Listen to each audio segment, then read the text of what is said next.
Alors, dans les vidéos précédentes, on a vu comment créer un compte mondial relais pour obtenir les identifiants. On a également installé l'application dans le back-office. Donc là, on va voir comment remplir les paramètres de l'application. N'oubliez pas que si vous avez besoin d'aide, vous avez toujours la possibilité de nous envoyer un email via contact. Vous avez une FAQ sur le côté qui peut aussi vous aider.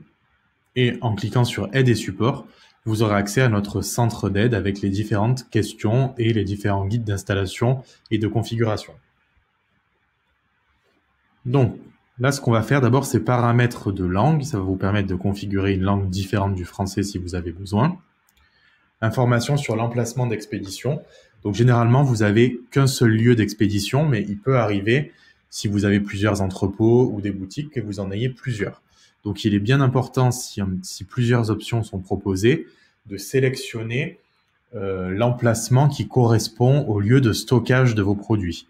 Faites attention, si vous avez un emplacement qui sert à l'expédition et qu'il n'y a qu'un seul emplacement qui correspond à l'expédition, il faut sélectionner le bon. Généralement, vous n'en aurez qu'un, donc si vous en avez qu'un, vous laissez comme ça.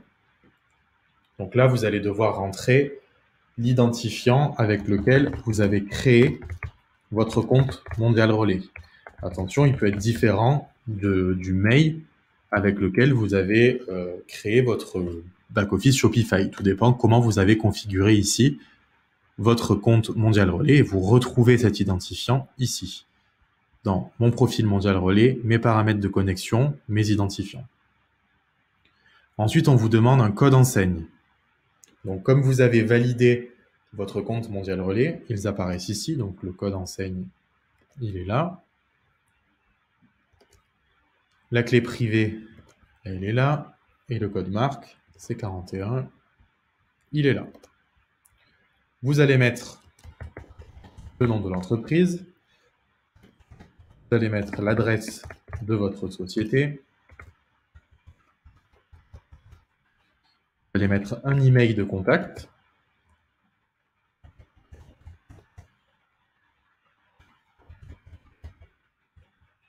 Vous allez mettre un numéro de téléphone.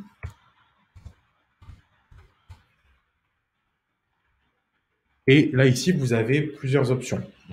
Si vous souhaitez expédier avec des assurances, vous cochez cette case, sinon vous la laissez décocher. Vous pourrez de toute façon revenir dessus dans le futur.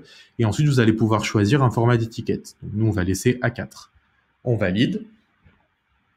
Donc là, il me dit que le téléphone ne peut pas être vide. C'est généralement une erreur, en fait, dans le format.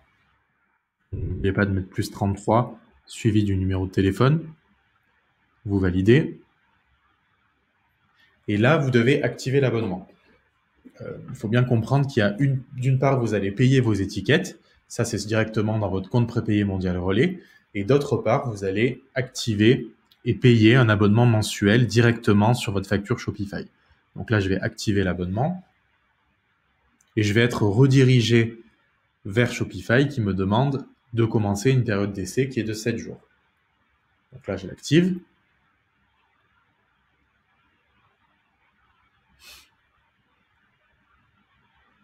Et voilà. Donc là, j'ai bien créé mes paramètres dans l'application Shopify et je vais pouvoir continuer l'installation.